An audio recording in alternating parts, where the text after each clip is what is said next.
Hello, everyone, and welcome to another action-packed edition of the OverMark podcast. We're your hosts, Dave and TJ. Today, we're going to be talking to you about Dynamite and some really unfortunate news. It's been a shitty news week, but until then, make sure that you follow us on all of our socials at OverMark ENT. You know where to find us, all the usual places: Instagram, YouTube, Spotify, Twitter, X, Yeah. whatever the hell you want to Yeah, call it. I think that's it.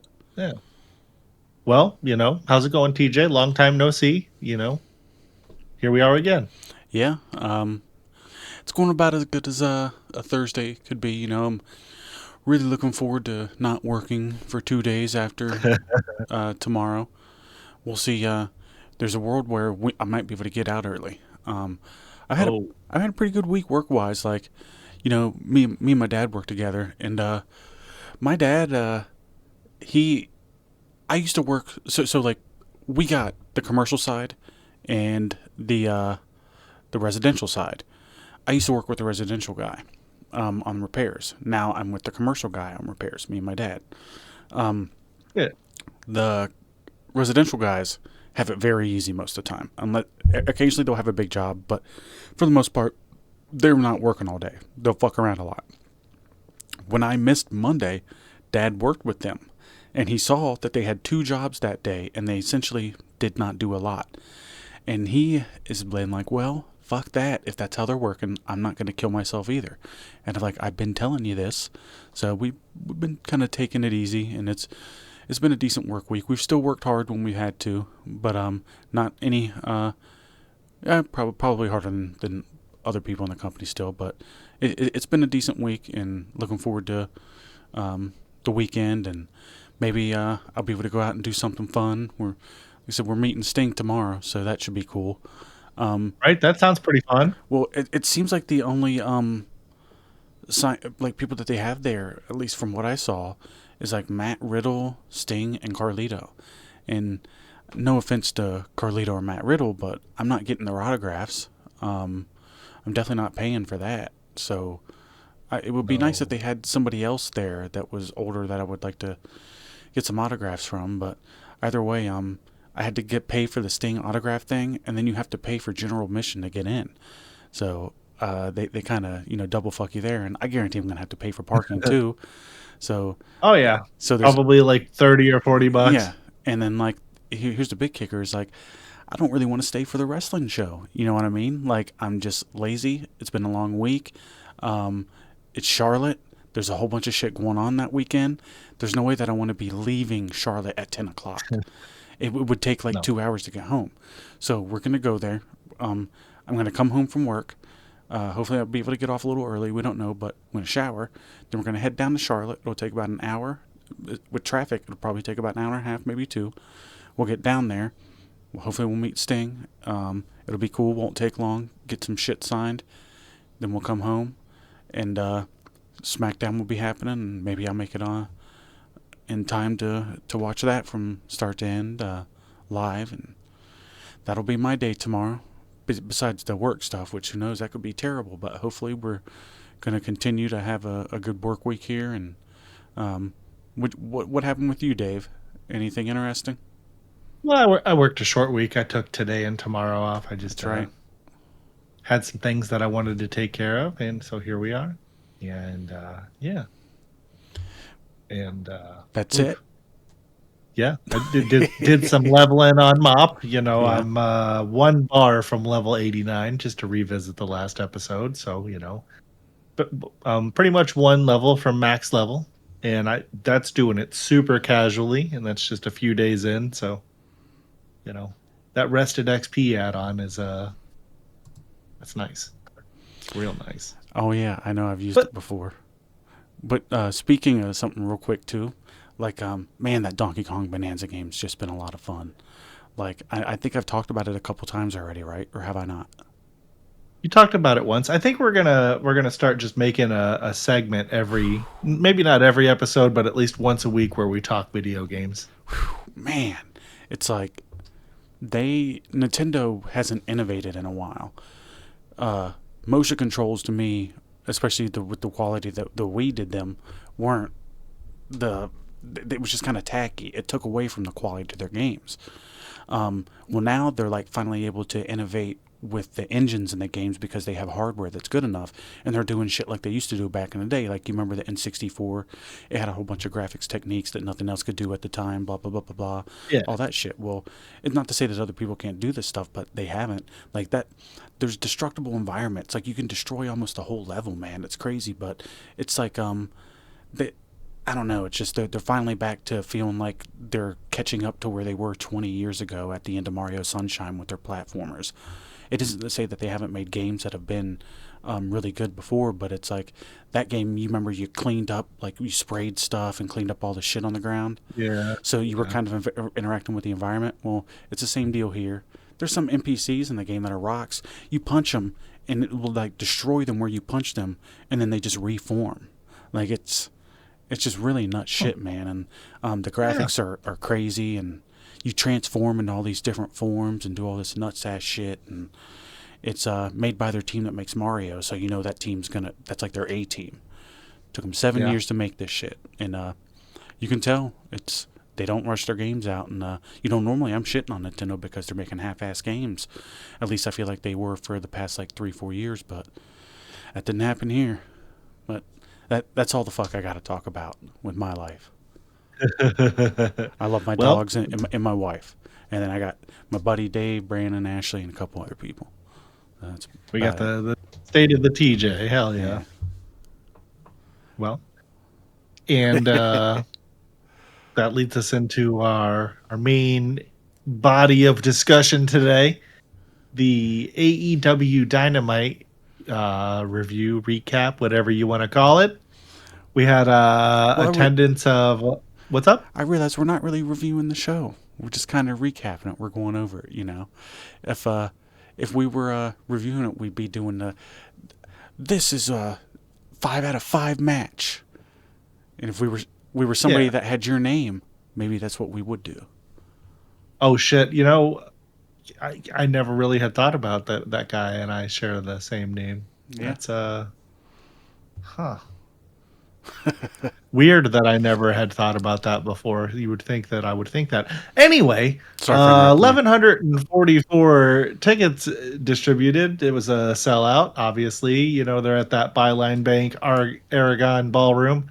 Apparently is a fairly famous thing in the Chicago area. I was talking to Brandon and Carter about it, and they seemed to know all about it. So apparently it's a fairly famous. They know about it in Chicago. Right. They're doing the residency. But anyway, yeah. But before we jump into the thing, though, we're going to talk a little bit about the ratings. We had the overall viewership started at 669K. They dipped down to about 573K mid-show, and they closed at 609, so they bounced back a little bit in the overrun. The mid-show slump, and then they had a 0.18 in the key demo, and they looks like it was down to about 0.16 in the overrun. We don't need to know all that other crap. And boom.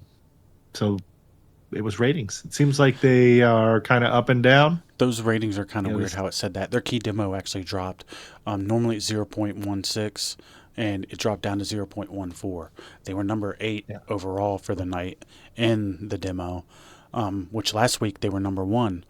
I don't remember what... From 1 to 8, that's a big fucking drop. Yeah, and it wasn't really that big of numbers either that caused it. So I don't have in front of me what they were competing with, but it wasn't anything sport related. So it was just the normal shit that they would be going against every week. But their overall number increased, but the demo decreased. And the overall number is actually 12% lower year over year compared to last year. So does that mean that old people are watching it, or like kids? Because we're talking about it going up, but not in the demo. I don't know. I guess that could mean it's kids and old people, because it's 18 to 49 or 39. So, Well, crazy thing is, I'm going to turn 43 here soon, and I will be aging out of the demo, which is crazy to think about. yeah, we're getting old, man, fast. It's scary. Yeah, But I try not anyways, to think about it, but it comes up a lot, unfortunately. yeah. But we got Welcome to Shark Week on TNT. You know it's going to be a weird one when Dynamite kicks off with Hangman Page and Wheeler Yuta, aka Discount John Moxley with student loan debt. I don't know about that. Hangman gets jumped before the bell by Yuta because apparently AEW thinks we're nostalgic for Attitude Era cheap shots and post-match beatdowns. This was a fairly quick, almost squash match. The winner was Hangman with a buckshot. Post match, he busts out a chain and goes full Ghost Rider on Yuta's skull. He's busted open pretty good. The crowd chants he deserves it, like they're at a public execution, because nothing says babyface like babyface world champion like attempted murder. I don't know. I don't understand why still he's involved with the Death Riders. And TJ linked me something earlier where I guess next week he's going to face John Moxley again in a regular ass match where everybody is banned from ringside. And it's like, we had the Texas Death Match at the pay-per-view. That should have been the blow-off. I don't understand why the fuck this shit is still happening. Yeah, it's weird, isn't Talk it? to us about it, TJ. It's making my brain hurt. I need you to talk so I don't have an aneurysm. We got Stone Cold, we got Undertaker, and they're starting their feud. The whole thing happened with Stephanie, all right, and they're gonna go right into the Hell in a Cell match. They're not gonna have any other fucking kind of match before that. And then 2 weeks later, after like the big Royal Rumble pay-per-view or wherever they did it, they decide to have a normal match on TV with like no stipulation. The stipulation is no one could be ringside. What are they gonna do? Fucking shoot him? Are they gonna shoot Hangman or something? Like, is that gonna be how they're gonna get past it? But it's booking backwards. You want to. Oh, we've seen what they can do in a normal match. Can you imagine what they could do in the cage? You know, that's the. I mean, it's the more things You're supposed change. to have a logical progression in the level of violence in your matches. The match psychology and ring style has changed compared to back in the day, but storytelling never has. In effective movie, across all forms of entertainment, storytelling has generally been the same fucking thing, and the same shit works over and over again. You just have different characters with modern themes. Is that about right? Yeah, pretty much. If it ain't broke, don't fix it. There's a lot of different ways that you can do, and I feel like this needs a little bit of fixing. Well, here's one more thing too. It's like Wheeler Yuta, like, no offense, man, but like, I'd rather watch him go against like Justin Roberts than Wheeler Yuta. Like, that would provide me with more entertainment. Why is Wheeler Yuta wrestling your world champion? Why is Wheeler Yuta even on the show? He looks like somebody's shit stain, man. Like, He looks like something. yeah, he does. But Something that I don't want to see too much. it's weird because I didn't hate him at first, and then just over time, I don't know. Well, it's the whole thing. I do know. I know. Let me tell you why you feel the way that you do. Because he's the same fucking character that every fucking heel on this show is. They're the tough guy, non-cheating, non-chicken shit heel. So not only is he not different than every other heel on the fucking show, but he's smaller than almost every other fucking heel on the show. So he should be the most chicken shit heel of all. And he's not. Could you imagine the heat that this tiny guy could generate if he's beaten the people that they like with his size and his shitty look? It writes itself, doesn't it? Yeah, pretty much. It would be simple shit too. He just gets the low blow in and fucking pins him. The heat will be massive and it will be real because he cheated. But since they never have any of the heels cheat on the show, they do sometimes, but not a lot. Like Jungle Boy did the same thing. Jungle Boy is the same fucking character as John Moxley, in his like heel persona. You know, it's just, Yeah. let's go ahead. I'll take us on here. It's funny. This character has the same deal in character as the people we just described. She's not that bad, but she just has this character. But Athena talks And I guess we don't care. So backstage, Athena says that AEW stands for Athena Elite Wrestling. That does not roll off the tongue at all. No. Like, which might be cute if this company didn't already have 47 other factions trying to have the same gimmick. Billie Starkz is here too, mostly to nod along like she's just discovered what TikTok is. No, she's done what it is for a while. I can promise you that. Oh, no. Yeah, but I will do this. At least they're moving on in a fresh feud we've never seen with somebody that is more experienced and better than a lot of the chicks they do have on the roster. Yeah, that is a positive there. That's a fair assessment, yeah. Excuse me. I had to get that water in. So Sometimes you got it. I'll take us on to this next one too. We got FTR versus Jet Speed, the Crutch Finish Classic. What do you want me to tell you here? You know? I don't know. FTR wrestled like they were defending actual gold, not in a tournament for a shot at maybe sniffing the tag belts in 3 weeks. Jet Speed flew around like they were trying to audition for Cirque du Soleil and earn Tony Khan's approval. Spoiler, neither happened. Dax wins with a roll-up, plus crutch assist from Stoke Hathaway. Remember when FTR were the best tag team on earth? Pepperidge Farm remembers. They do, don't they? yeah. Winners FTR and Stokes orthopedic device. So they're moving on in the tournament that they just announced tonight. No more Another tournament, by the way. No more tournaments. Like Andre, that's what he would be saying. Yeah. No more tournaments, Tony. I don't know why they keep having them. You know, WWE's doing it a lot too. Yeah. Maybe it's because I'm hungry, but as soon as they said Pepperidge Farm, I was instantly thinking up like the Pepperidge Farm Milano cookies. Those things are good. Yeah, those so good. Yeah, back in the day, like in like the 90s, like they were it.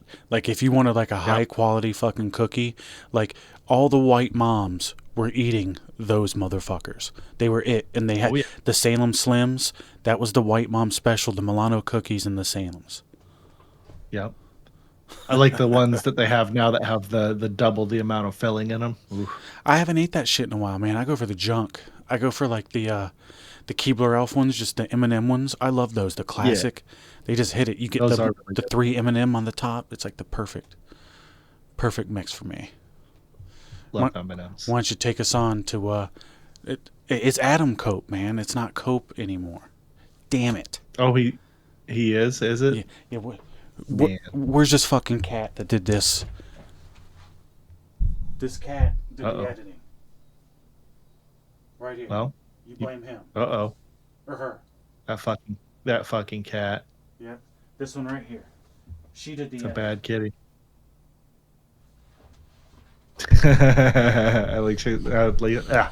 Can't fucking talk. I like how she like looks up and is like, "What are you doing? What are you pointing at me for, motherfucker?" That's a bit. But anyway, go ahead. Cope brings friends and gets lawsuit. Post-match, Cope interrupts with most Canadian vengeance plan ever, calling in the Hurt Syndicate like it's the NXT Black and Gold War Games era. Lashley and Shelton, can't talk. They beat the hell out of FTR while security plays musical chairs. Cope tries to spear Stoke, but accidentally kills a security guard. AEW, where a workplace injury is just part of the angle. Well, might be if you're that one guy that's suing fucking AEW and Moxley for shoving him down and him getting hurt. This angle was actually more entertaining than it sounds like. Also, when you get Bobby Lashley and Shelton Benjamin out there against pretty much everybody that works there, they look like giants. Yep. You know, I love FTR, but man, they dwarfed them. Correct. But FTR is awesome. They could work a good match against them. Oh yeah, definitely. It's still believable enough. At least they don't look like children. They have like some size to them, even though they're smaller. I think that all of this happening now tells me that they're going to be wrestling for the tag team belts after the tournament's over. Probably. I think maybe they'll even get them back. Who knows? I think old Edge and Christian are going to be involved in that, and I think it'll be FTR mixed into that. We'll see. And you know how later in the show, there's something that happens with the Hurt Syndicate and MJF, and I think that's going to play a pivotal role in what happens at that defense with the tag titles. So we shall see, right? It just might. Who knows? Well, the matriarchy says words. That's what we're at, right? Yeah. So we got something, broken promises, something, Nick Wayne will prove himself, something, we skipped it. I guess we did, huh? No, but Nick Wayne's just like, he's like, he has less charisma than the kid selling you donuts at Krispy Kreme, man. Like, at least that guy's like, oh, hey, he's happy to be there. He gives you a good morning. And Nick? Nick is funny enough his name, but everybody's excited to be there when you're getting the donuts. Whereas here, like, he doesn't seem excited to be there, and we're definitely not excited to fucking watch it. And you see, she had her things covered up this week. Yeah, I did notice that. Unfortunately, she was still out there looking hot though. Well, she must have saw all the memes and stuff that popped up over the week. Yeah, that's where I was going with that. But I'll jump us into the next one here. Will Ospreay, the injury promo you've heard 12 times. Will flies himself in. No, he didn't. Probably because HR won't cover his neck MRIs. Yeah, they would. Says he hit his injuries because he wanted to get across the finish line. What is this, Titanic? He's aiming for Forbidden Door, like as a doctor's note due date. Excuse me, that piece has got me all messed up. But anyways, he basically saying that he might be able to be cleared for Forbidden Door, which it's like, who cares? You're going to show up the week before and then be tossed in a random match against some guy from CMLL? Yeah, it doesn't really. He shouldn't rush back, especially if he's like actually hurt and this isn't just an angle. And he's getting paid too, so. Yeah, don't rush back. Let your neck heal. Don't be stupid.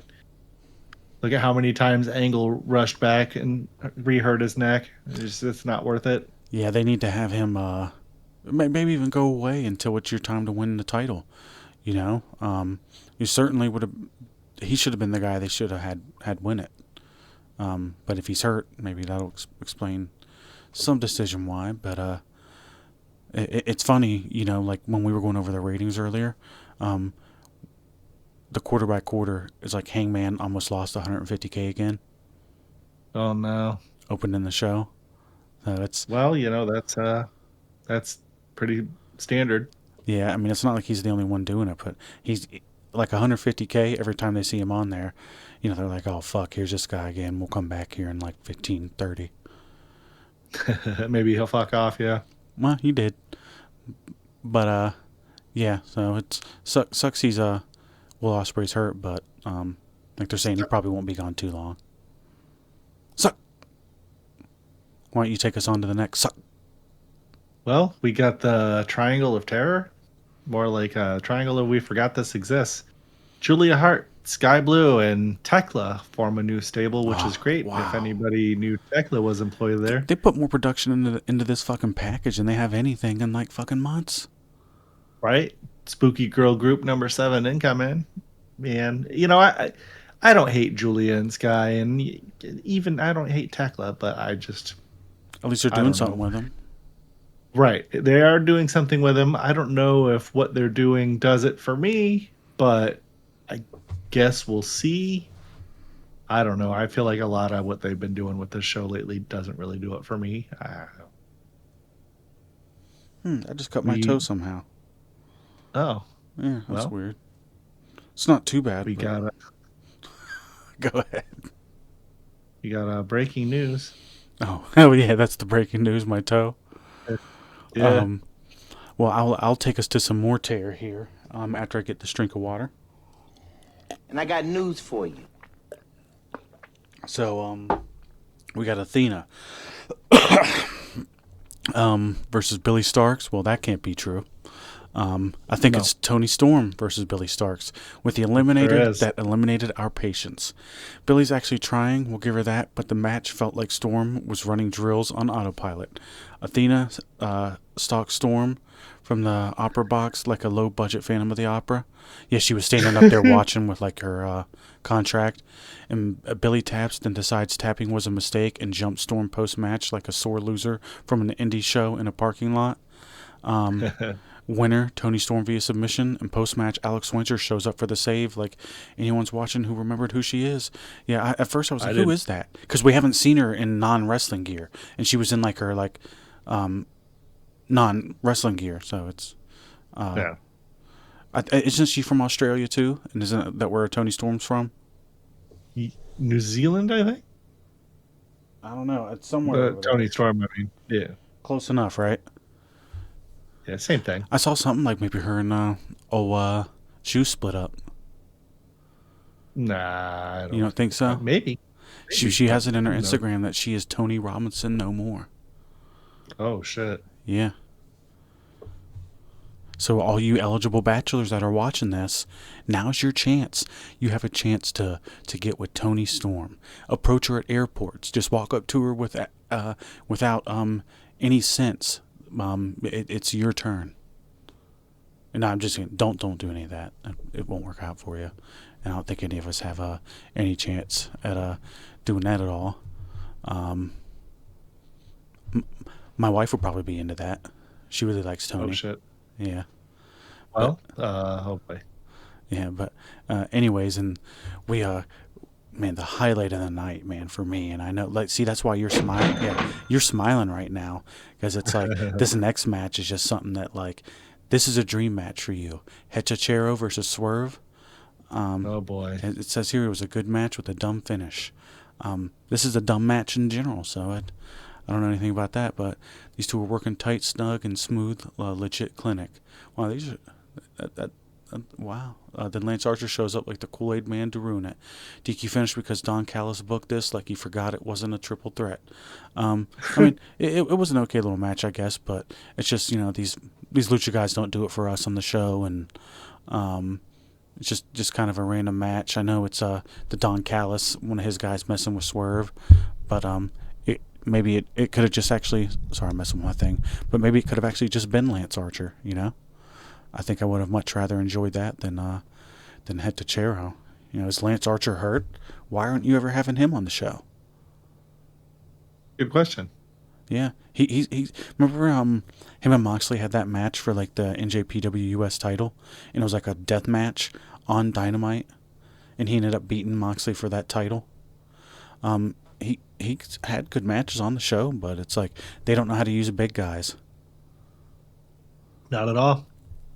But yeah, post the big guys should know how to be used though, and should be able to offer input like, hey, big guy doesn't necessarily work that way.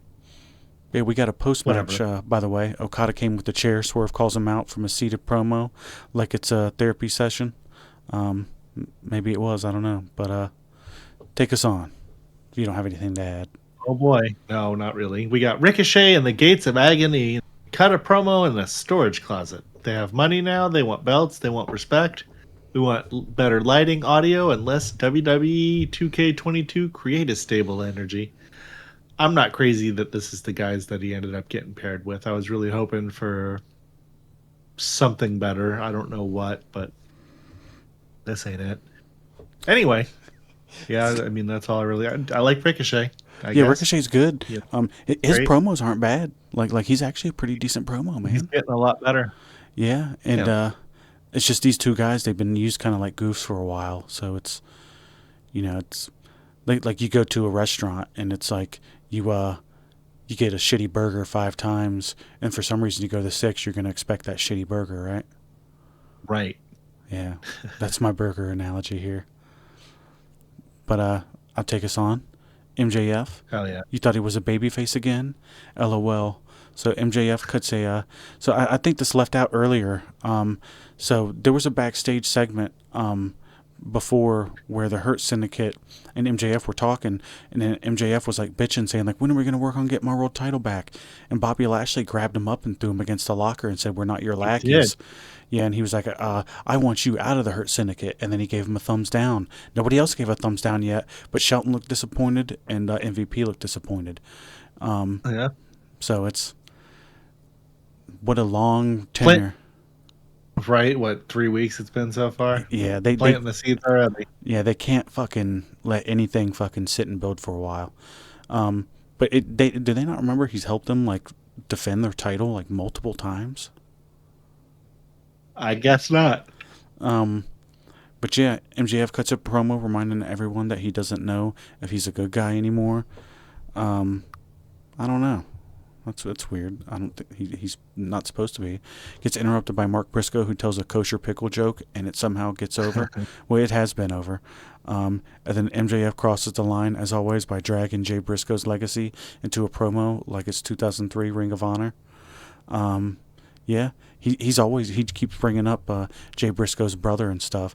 He basically said, or Mark Briscoe's brother, but I'm going to keep getting it mixed up, but basically he said that Mark was a waste of his time, but he knows another Briscoe that wasn't, and he earned his respect, and he's a tough guy, blah, blah, blah. He really put his brother over, but he's like, you, on the other hand, well, you're just a fucking waste, pretty much. Oh, shit. Yeah, that's not exactly what he said, but he put his brother over as being somebody that would have been worth his time, but it was a pretty good promo. I enjoyed it.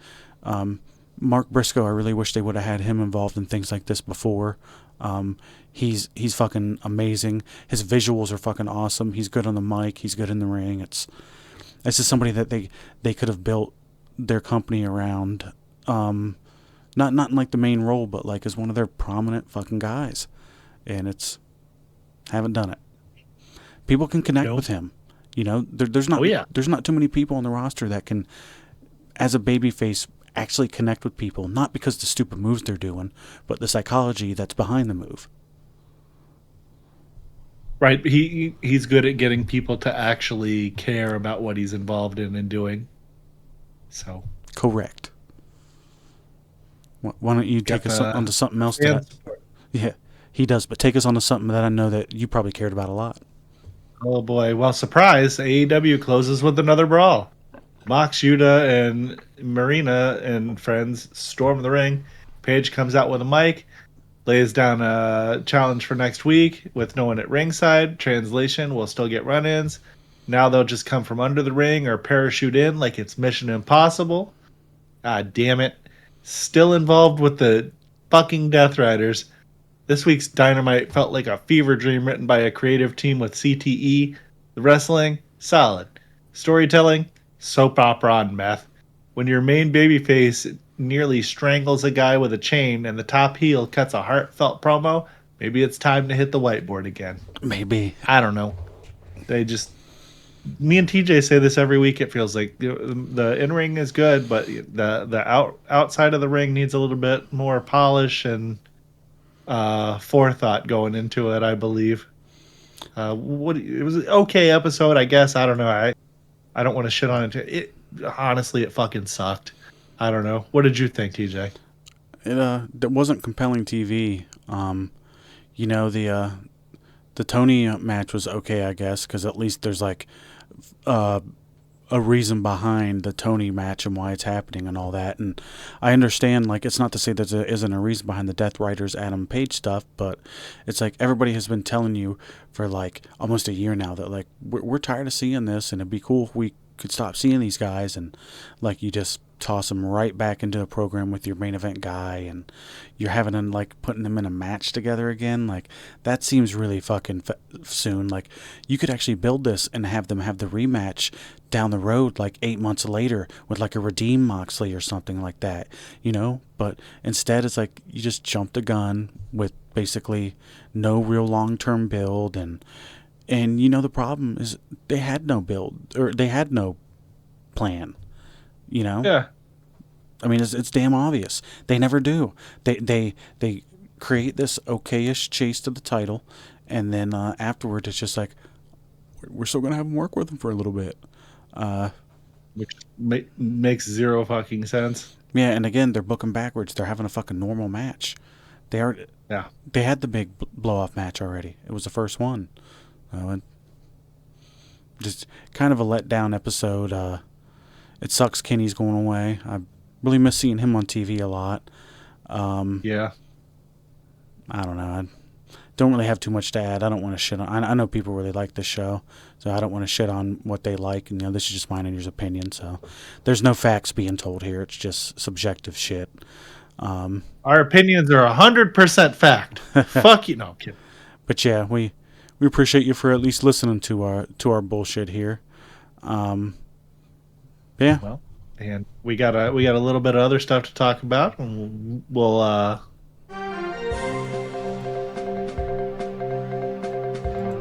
And I got news for you. why don't you tell us about the terrible news of the day, TJ? This week has been just shitty. So it's funny, what was it, Monday that Ozzy passed? It was Tuesday, literally the Yeah, same day we taped our last episode. So hold on, let me go over the title first. This news segment is Hulk Hogan dead at 71. It's the end of an era. I was sitting at work Tuesday, and then I got the news. I saw it on some website. It was like a UK when they announced it first that Ozzy was dead. Yeah. And I showed my dad on my phone. And today I was sitting in the truck, and Ian sent me it that Hulk was dead. And we've been hearing that he's been having some problems for a while. It's funny. I saw one thing that said apparently like the paramedics put it on their Reddit or something, and that's how it got out too. But just not good. He had a fucking heart attack. TMZ. But let me finish what I was doing. But yeah, Ian sent it to me, and then I showed it to my dad. So it's a bummer. I sent it to you too. I sent it to a couple people. Yeah. But I told you 2 people died this week. Yeah. What were you saying? Crazy. Before we jump into it, it was like right when it got announced, I was AFK making some lunch, and I had to throw some clothes in the dryer, and I came back and I sat down and I had like 5 messages that I missed. I'm like, what the fuck's going on? And then I was like, oh shit, Hogan died. Ian, one of them? Yeah. He's looking out for us. Yeah. But yeah, hold on, let me get a drink and all. Total bummer, and I've already, before we get into the news article, I've already seen some negative stuff posted out there, and go fuck yourself with that kind of stuff. The man just passed away. Nobody's perfect. Everybody makes mistakes, and I don't like some of the negative shit that I'm seeing, regardless of what your opinion of the man is. If it's negative, just fucking keep it to yourself. Just there's no place for it. You don't need to be disrespectful or try to get your little digs in because you didn't like a person's politics or something that they have done in the past or whatever the case may be. At the end of the day, the impact that Hulk Hogan had on wrestling is immeasurable. Like, we wouldn't watch wrestling in the same fashion that we watch it now if it wasn't for him and Vince McMahon. It just is what it is. I saw a lot of it in the AEW subreddit, and it's just like, why? I mean, that AEW subreddit wouldn't be there without Hogan. Like, he popularized wrestling is what he did. He was a brave American wrestler. And in this house, Hulk Hogan is a hero. End of story. I mean, there's more to the story, but that was a Sopranos quote about Christopher Columbus. I love tossing that in when I can. But, so TMZ Sports reported that Terry Bollea, Hulk Hogan, has passed away at the age of 71. The cause of death was cardiac arrest. EMT and police were dispatched to his Clearwater, Florida home Thursday morning. Hogan was transported by stretcher and later pronounced dead. Comes weeks after speculation about his health following neck surgery in May. Recent deathbed rumors denied by his wife, Sky. She also claimed he was never in a coma. Reddit thread had already picked up on EMT activity at his residence before confirmation. So, yeah, you got that in there, too. But, it's just fucking bummer, man. It's just a lot of it. Everybody's going to start going here soon. I'll finish... I'll go into the next one, and then we'll go a little bit more on personal stuff. But we can go. There's no we're not married to any kind of format, whatever. So- However this comes out, it comes out. So we got the birth of Hulkamania. Hogan rose to prominence in the 1980s as the face of Vince McMahon's WWF expansion. He's known for the red and yellow gear, say your prayers and eat your vitamins. He has electric charisma that sparked Hulkamania. He's the 7-time WrestleMania main eventer, most notably as Andre the Giant at WrestleMania 3 in front of a reported 93,173. He was instrumental in WWF's rock and wrestling crossover with MTV and American pop culture. I mean, he definitely was, was the WWF, and he was like the guy that I'm pretty sure Vince Sr. was looking at, and then Vince Jr. clutched on him a lot. He was wanting to go with Dusty at first, but I think his dad kind of talked him into doing Hogan a little bit, and then some other people did, and and Dusty didn't think it would work either, though. Yeah, that's true. Full-on national expansion. That's true, but he was fucking jacked back in the day, man. He was a big guy, and he always looked older, even back then. I saw a picture of him when he was like 27 in the 80s, and man, he looked like he was like 40 already. Yeah. So Hollywood Hogan turns heel, and this is after he was like the biggest face in the fucking world for years, and the crowd kind of started to turn on him. He was over in WWF, and he ended up leaving and filming the Rocky 3 movie, right? It was the third one, and then he ended up going over to WCW after he filmed Rocky. Well, no, that was the Rocky 3 was in the 80s. He was doing other shit in Hollywood in the 90s. No, I meant like, didn't he leave? Isn't that at the end of his WWE thing, or WWF? No. That was like really early WWF. I think that was with Vince Sr. And then he said if he went and shot the movie that he was fired, and then Vince McMahon Jr. brought him back. Oh, okay. Well, I believe it's ended up out. He was shooting Thunder in Paradise when he ended up signing with WCW. WCW was shooting like right next door to where they were filming, and Ric Flair brought Eric Bischoff over there to meet Hogan, and Hogan was kind of wanting to get back into wrestling, and Eric was wanting Hogan to get back into wrestling, and then we got the story here that TJ is about to be telling us. Yeah, so Hollywood turns heel, and like I watched him when he was a face, but generally most of what I've sunk into my brain was him like this. So I started kind of watching WCW, I would say 1996. So this is perfect time. Yeah, so it was literally like right around then, and I saw him as a face here and there, but this happened, and it was fucking. I knew who he was before then, so I knew how big of a deal this was as a kid. But Hogan stunned fans by turning heel in the greatest heel turn of all time. Yeah, that's not even a question. Forming the New World Order in WCW with Scott Hall and Kevin Nash, which is the two perfect guys to do that with, man. Hollywood Hogan traded in red and yellow for black and white and instantly became the top villain in wrestling. So right now we got two members of NWO flying up there running things. But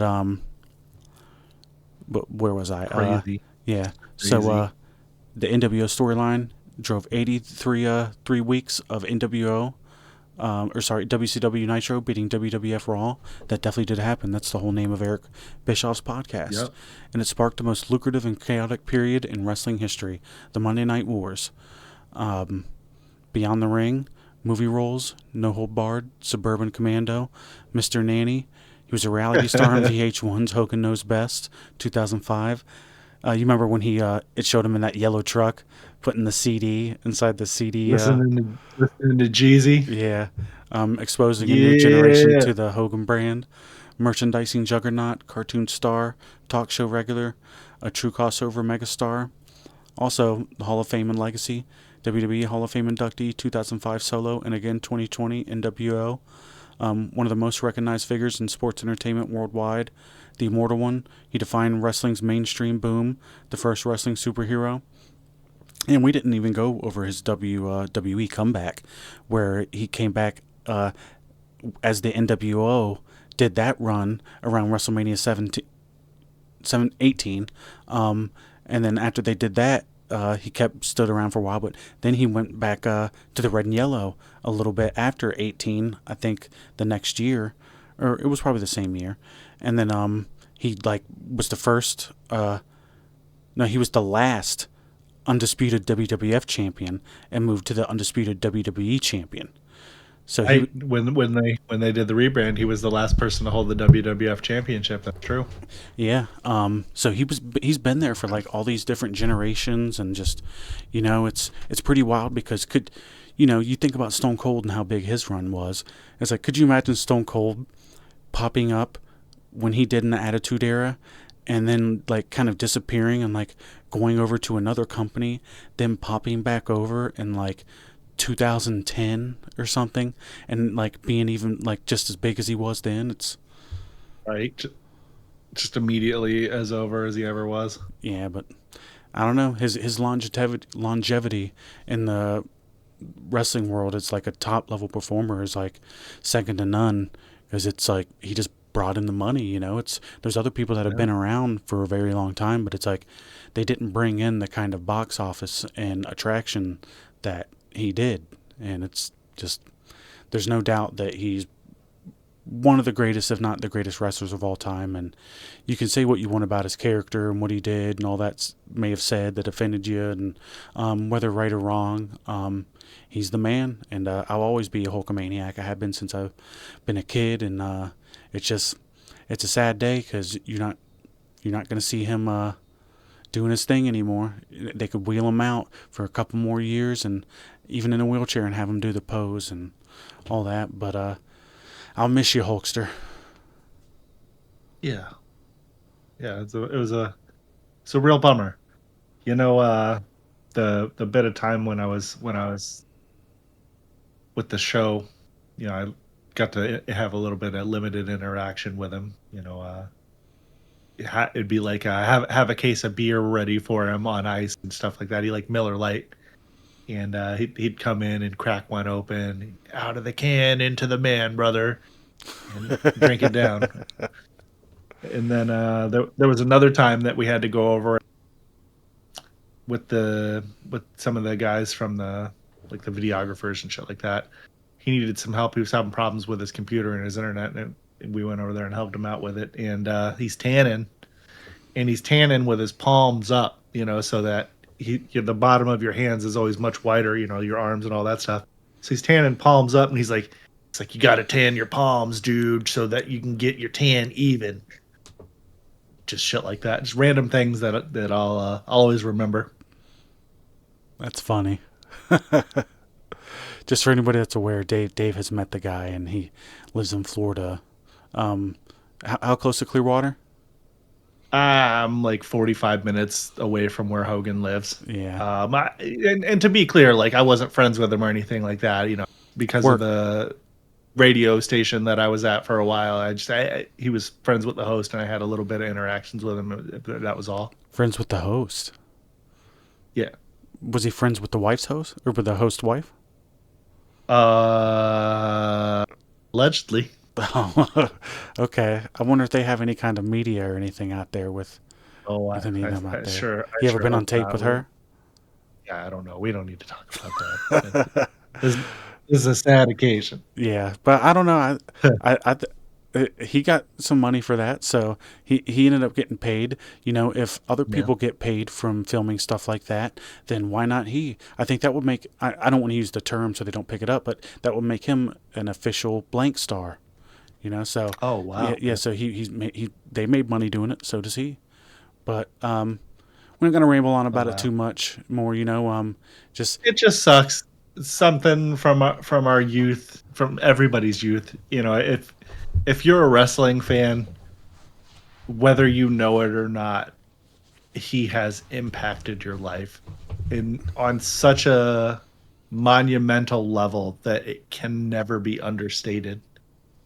The value and just how far this man brought and helped to bring professional wrestling into the national and international lexicon is just it's enormous. There would be no WWE without Hulk Hogan. There would be no AEW without Hulk Hogan. I don't think NJPW would still be around. I don't know what would still be around, but it wouldn't be wrestling as we know it. And WCW wouldn't have been a thing. There's so many like it would have, but it still wouldn't be around. There's just so many things that changed because of Hulk Hogan showing up at the time he did, and the perfect timing with Andre working and passing him the torch, and then it's just amazing. And if you've never seen that WrestleMania 18 match between Hulk Hogan and The Rock, it's probably one of the greatest matches of all time. Not necessarily in ring wise, because it was solid, but just man, the crowd really made that match. It lived up to the hype too, Yeah, it certainly did. You want to live up to the hype of wrapping that one up? Well, rest in peace, Hulkster. Yeah. We'll see you on the other side someday. This sucks, but anyway, we'll be seeing you guys for our next episode with SmackDown and Collision. Hopefully, we don't have any more terrible news to come in to the next episode. This week's not done yet. But yeah, you never know. And I mean, we had some other celebrity passings. Chuck Theo, Mangione. Malcolm Jamal Warner, yeah, and Luigi Mangione. Chuck. Oh, yeah, him. He makes like music. I got you. He was on King of the But Hill, anyway, too. yes, he was. He was very entertaining voiceover character representing the Megalomart on the King of the Hill. Shit, wait, we might be doing a King of the Hill review. The new episodes that come out. When are they coming out? You guys are gonna hear my clickety clack, but I think it's August, isn't it? Yeah. August 4th. So yeah, we're wow, a week and a half away. We're getting there. Well, we'll definitely be talking about that. There's no way that we're not gonna. We'll have like a little dorky cartoon art where we're in King of the Hill too. I'm sure we'll figure that out. We'll review it or recap it the same way we do as wrestling. We'll be like that Hank doesn't know how to cut a promo, buddy. His charisma's mid. Yeah. He said that they were in the Middle East. That doesn't make any sense. No. But anyway, don't forget to follow us on all of our socials at OverMark Ian. Thanks for listening, Overmaniacs. Another Hulk Hogan reference right there. Hulkamaniacs, Overmaniacs. We'll see you guys next time. And everybody hug your loved ones and appreciate the things that you like a little bit more than you normally do, because who knows when we're going to have them, especially after this week. See you guys next time. TJ, we'll see you very soon, I'm sure. Yeah. Like always, I appreciate you, Dave. We're doing this thing together. We got our loyal India fan base, and and whoever else is out there watching, and with them we are unstoppable, right? It's like we formed the Megazord or whatever. It's like me and you are like the head, and then our Indian fan base is the body. But and we got a little thing for him here.